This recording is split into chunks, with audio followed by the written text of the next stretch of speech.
All right, good morning, everybody. We're live here from the birdhouse, and today I'm going to show you some different products that you can use in your yard to attract a really good diversity of birds, especially as the weather starts to get colder and you might start to see a different mix of birds coming into your yard. As always, if you have questions, you can throw those in the comments. If you have sightings or any kind of bird observations, we always love to know what kind of things you're seeing, so absolutely put those in the comments, or you could just always say hi. So as you probably noticed, depending on where you live, the days are definitely getting shorter, nights are getting colder, and so some things you might want to consider are giving birds places for shelter. So if you do have bird houses out in your yard, now is a really good time to clean them out if you haven't already. And when I'm cleaning out my houses, I have been using these. They're labeled as bird feeder wipes, but I've been using them to clean out my bird houses. It's super, super simple. I just pull out all the nesting material, and then I use these to just wipe the inside of the house. They are they have all natural enzymes on them that just help kind of break down any kind of gunk that might get in there in the house, in the crevices and things. And then you can just toss away the wipes. So these have been super helpful for keeping my houses clean. I used to use a spray and have to kind of wipe it down with a towel. But now after using these wipes, it just makes it so easy. So now you can absolutely clean out your houses if you haven't already. And you might find that birds are going in and out of the houses. They're not nesting this time of the year at all, but they'll sometimes use houses as a place to roost, to stay out of the elements, to stay out of the rain and the wind. Once it starts snowing, you should start to see things like that. You can also give them more places to roost. We have these little, what are called roosting pockets in different shapes and sizes, and these are great for the birds to go inside, stay out of the elements. They're really too small for the birds to nest in, although every once in a while we hear about a wren or maybe even a chickadee nesting in these. But really what they're used for is to get birds out of the elements, especially as the weather gets worse. And if you're looking for something that is a little more substantial as far as winter roosts go, this is the winter roosting boxes. This is one that we have that is pretty popular. So you can see it looks like a birdhouse, but the hole is in the bottom of the house. And when you open it up, inside you can see there's some wooden perches in there. And so it's designed for the birds to fly in. They'll sit on those perches. And again, it's just a shelter from all the elements. What's nice about this style specifically is you can take those perches out and flip the face of the house. So it can be used as a nesting box in the spring. So it's got a couple different purposes. So if you have one of these right now and it's in its configuration as a birdhouse, now would be the time to turn it into a winter roost. Birds are basically done with all of their nesting activities, although sparrows can be kind of ambiguous on when they stop nesting, but it is safe to turn your roosting or your birdhouses into roosting boxes if they have that capability. So those are some shelter options for the birds, especially as the weather gets colder. They do tend to look for places to stay out of the elements. And then providing water is also great. Even in the winter months, you can provide water.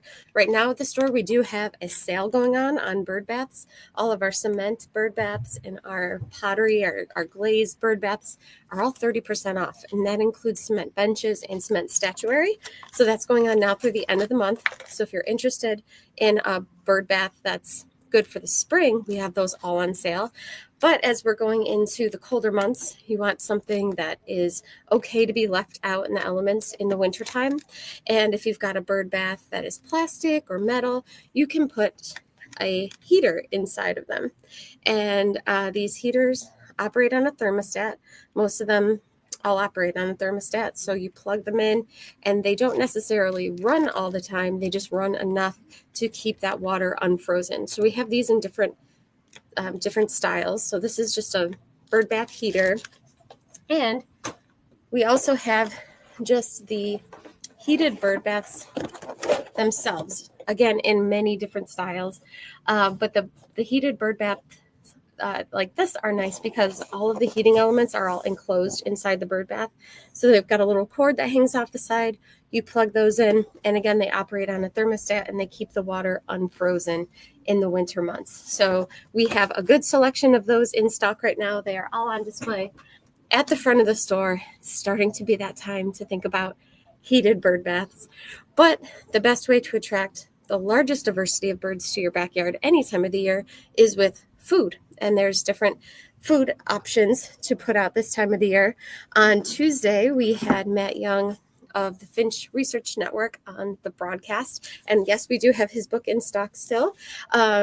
So he was talking about winter finches and what you can expect at your feeders this time of the year. And as we go a little bit further into the winter, he was talking about redpolls coming in, pine grosbeaks. There could be some evening grosbeaks. And so I thought I would show you some feeders that would be good, not only for the birds that you can see all year, but some of these winter finches that we are hoping we start to see, especially the redpolls. So if you have a finch feeder, you definitely want to keep it out all winter long, especially this year because he was saying it's projected to be a good eruption year for things like redpolls coming down to this area. So if you've got your finch feeder, absolutely keep it out this winter. Like we mentioned, goldfinches are here all winter long. They just turn a more drab, kind of olive green color in the fall. And so they're not that bright gold, but they're around. They will come to the Niger feeder, of course, the Niger or finch feeder, and so will those redpolls. So having your Niger feeder out is really important in the winter months. There's so many different types to choose from. In the winter, I like these that have the base that pops out to make them really easy to clean. If you've ever had any kind of tube feeder like this, you might notice that if moisture gets inside, it can get moldy at the bottom. So having a base that can pop out is really nice, makes it easy to clean. Plus, now that we're getting into the colder months, once it starts to snow or if we're having a really rainy season, I like to add a weather guard to my feeder. And we have some that'll sit right on top of the tube feeders, and you can just still hang the feeder like normal. It's just got a little weather guard. These are really nice if you have a tube feeder. They'll sit right up on top. But then there are others that have hooks that you can hang just about any feeder from. So if you're looking for a way to keep some of the rain and the snow off of your feeder, I would absolutely get a weather guard. And then another thing that you can do is we have these Feeder Fresh granules. Again, if you're getting any kind of moisture in the feeder, you pour a little bit of this in the base of your feeder, usually a tube feeder.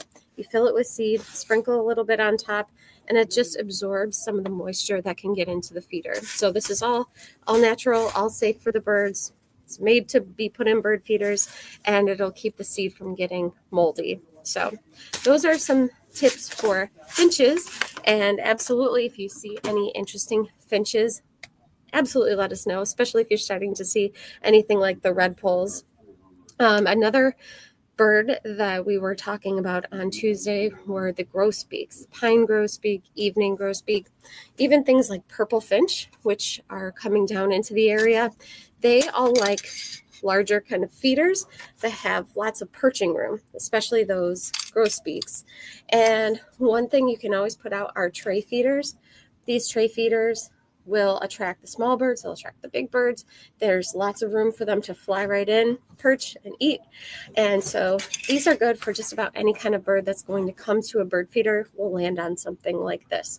So nice open perching room, and not only good for those grosbeaks, but things like cardinals. If you want to attract cardinals, you want to make sure you have something that has a lot of perching room because they do need that in order to fit on the feeder.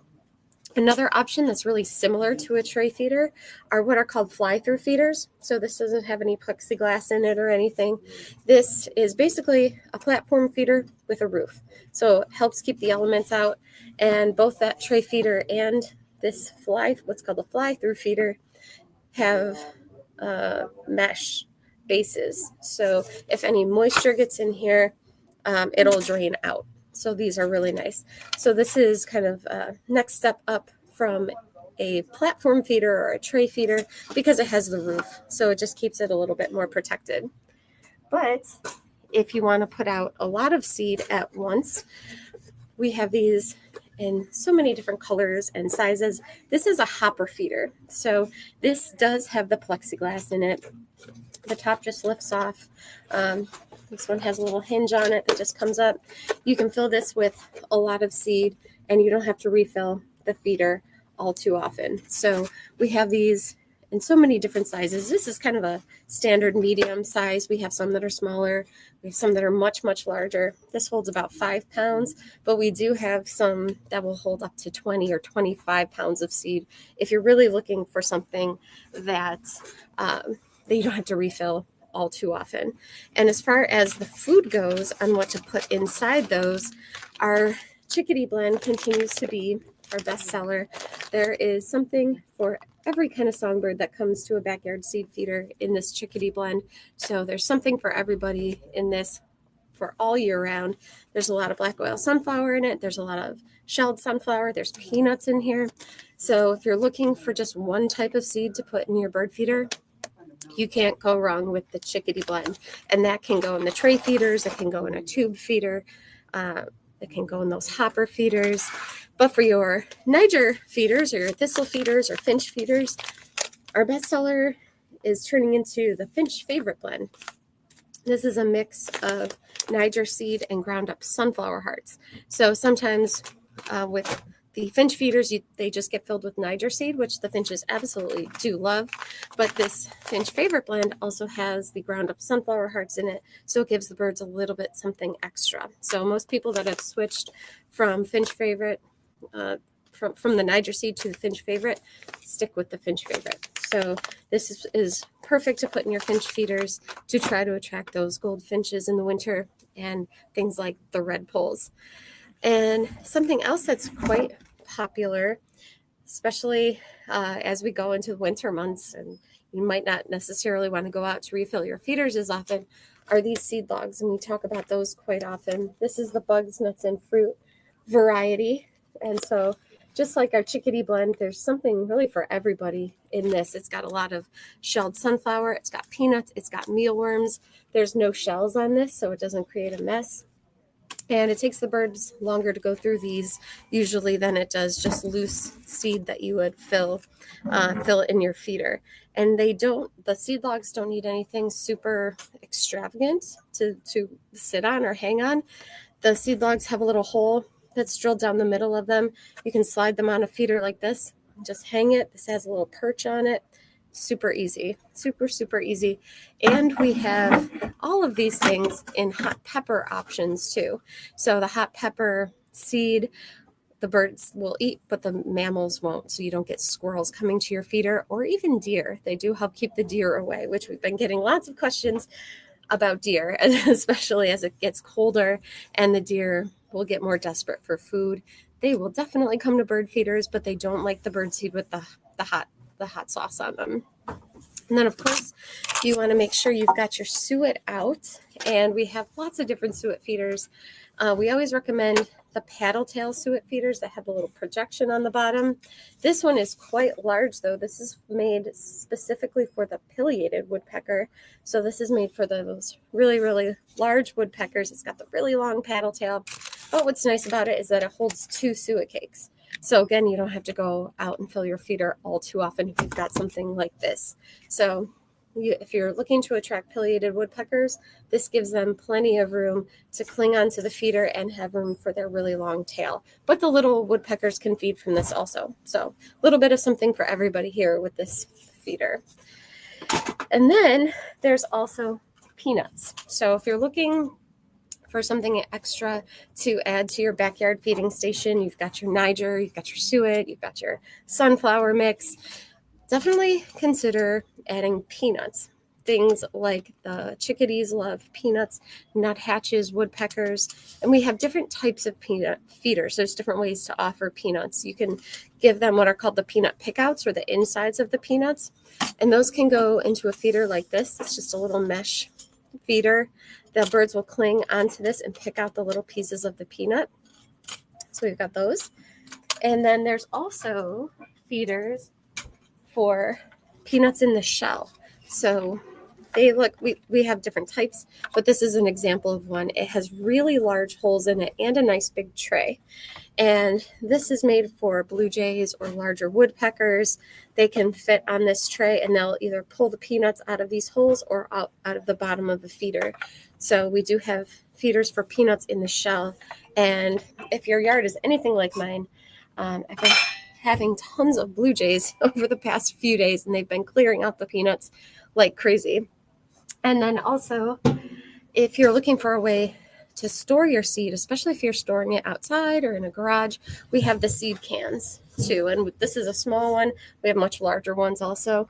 But if you're looking for a way to store everything and to not have your seed storage get eaten by rodents or mice or squirrels, the steel cans are nice because the mice and squirrels can't chew through it. And a lot of them have a lid that will lock onto the top of the can so they can't pry it off either. So we do have those. And of course, we have lots of bird books. I talked about Matt Young's Finch Guide. We also have the Birds of New York Guide, which is our bestseller. It's all arranged by color. So if you see a bird that has, say, for example, brown like this, you can flip to the brown section and it can help you identify what birds you have. So this is our bestseller, and for good reason. If you're looking for a good introductory book or even a book for kids, this Birds of New York book is awesome.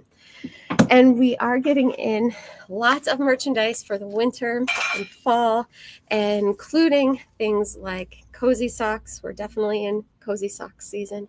So we have a lot of new styles of World's Softest Socks for you guys. These always go really fast, but we do have a good selection. So if you're looking for some new cozy, comfy socks, we have those. And we also have more of the Nightscope hats have come in too. These are winter hats that you can wear, and they have a built-in light. So it's a built-in headlamp. I don't shine it too bright because they are quite bright. So it gets dark so early right now. If you're doing any kind of yard work, you might notice it gets dark really, really early. And having something like this can help if you're kind of working into the evening hours. We also have the little the lights that'll clip onto a hat. So we've got those too. But these are nice. It's kind of an alternative to a headlamp. I find them to be kind of clunky sometimes, but I love this hat. Super easy to just put on. When we've got, fun ones with a little pom-pom. We've got some kind of just plain styles. We've got some that are just green or black too. So we've got all kinds of fun stuff here for you. And so if you are looking for a good deal on a bird bath, definitely stop in, because we do have, like I mentioned, those cement and glazed bird baths are all on sale for 30% off. That'll go through the end of the month. Let's see. It looks like some people are on here. Steel Monkey is on, says, I just wanted to say that I thought Matt was a wonderful guest the other day. Very informative. Keep them coming, Liz. All right. I'm glad you enjoyed that. And yes, we are reaching out to some different guests to have throughout the rest of the year. So look forward to that. We should have some more guests coming up soon. Let's see. Johnny says, Liz, what about different breeds, types of bird, Halloween costumes? Oh, I'm sure there's so many different types that you could be. You might have to kind of do a DIY type of thing depending on what kind of bird you want to be. But I have seen some really fun, even those like big inflatable ones. You can get big inflatable peacock costumes. But if you do dress up as some kind of bird on Halloween, definitely send us pictures. That would be lots and lots of fun. So it looks like that's everybody's comments and questions. Those are some things that I use and I recommend for fall and fall feeding. Definitely keep those Niger feeders full. Like Matt Young said from the Finch Network, now is the time where we'll start to see some of these winter finches come into the area. So keep those Niger feeders full. Make sure you have some kind of sunflower seed option out there. And yeah, let us know what kind of things you're seeing. So we'll be back on Tuesday with another broadcast. Until then, have a great weekend, and we'll talk to you soon. Bye-bye.